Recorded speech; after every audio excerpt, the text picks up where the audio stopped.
Let's talk about business development. And I'm not talking about sales.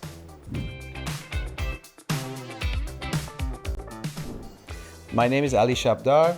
I'm with Zoho USA, and I used to work with Zoho Middle East and Africa. I had a lot of fun working for that. Previously, before that, I had my own startups, my own companies, and I like to think that I failed forward.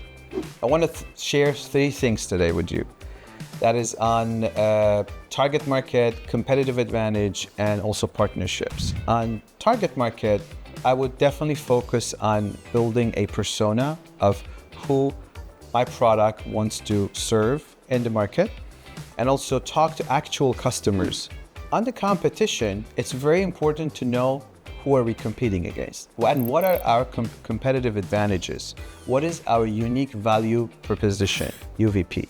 That is very important because that will make us stay competitive in the market. And that competitive advantage has to be sustainable. What I mean is that it has to live through the thick and thin of the market. And it should be very hard to copy. If you're coming up with a product where the unique advantage of it is very easy to copy or replicate, especially today with the AI, you're in trouble.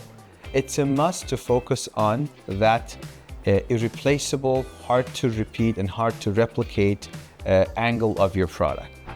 Last but not least, it's about partnerships. Like any other partnerships in your personal and professional life, it's very important to pick the right partners. You can ride the wave of their strength, their brand value, and their capabilities and their network. So to pick the right partners that can contribute to your market, to your target audience reach, and also strengthen the power of your product and services is extremely important.